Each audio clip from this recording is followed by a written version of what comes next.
Les tentations.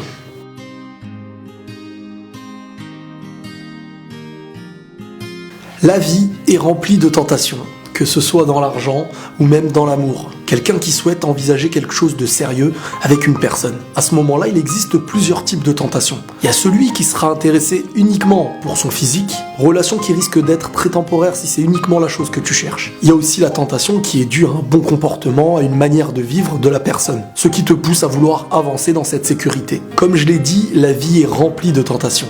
Sauf que parfois, pour en arriver à une tentation, on passe par un pont qui est très dangereux. Faut savoir que tout ce qui nous tente n'est pas forcément un bien pour nous. Et il y a certaines tentations qui restent temporaires. Donc envisager du long terme sur une tentation temporaire, ça fait pas un bon mélange. Et avoir des sentiments pour quelqu'un, ça veut pas dire que cette personne est un bien pour nous. C'est comme pour la nutrition. On a envie de manger, mais tout n'est pas forcément un bien pour nous. Et même si on est tenté. Pour en revenir aux sentiments, faut savoir que parfois, malheureusement, certaines personnes en jouent.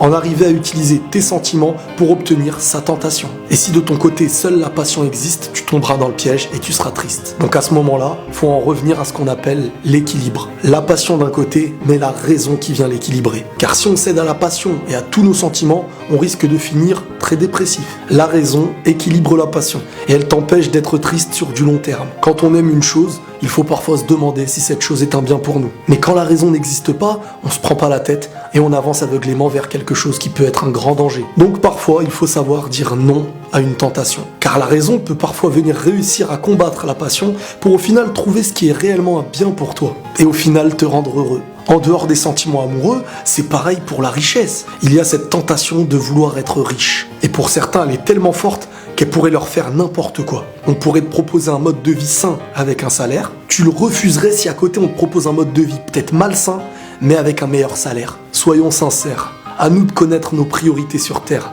Car pour certains, malheureusement, elles se résument à du temporaire. Il y a certaines tentations aussi qui peuvent être dangereuses si on les contrôle pas. Mais pour ça, faut en arriver à contrôler ce qu'on regarde et aussi les lieux dans lesquels on met les pieds. Car il existe certains lieux qui peuvent lier tentation, alcool et drogue. Donc t'imagines le résultat. Quand t'es dans un lieu qui favorise les tentations, accompagné de certaines choses qui t'empêchent même de te contrôler, ça peut te pousser à des situations que tu regretteras toute ta vie. Car céder à une mauvaise tentation, ça dure quelques secondes, mais ça se regrette toute une vie. On est tous humains, on est tous faibles et on est tous tentés par des choses. Comme on dit, vouloir faire est naturel, mais comment faire? C'est pas le résultat qu'on doit rejeter, c'est la manière d'y arriver. Et c'est pas une question de renier ce que nous sommes ou de renier l'envie, mais simplement de se placer dans une situation qui est propre. C'est comme avoir faim et combler cette faim par une nourriture qui est saine et bonne. Savoir ce qui est bon pour nous pour en rejeter ce qui en est un mal. Réussir à gérer avec la raison des choses pour lesquelles on se fait enterrer à cause de la passion. Et quand on arrive à trouver cet équilibre, la raison trouvera notre passion de vivre qui est la mieux adaptée pour nous. Savoir dire non au présent à certaines situations qui nous tentent pour arriver au final à vivre ces choses qu'on voulait,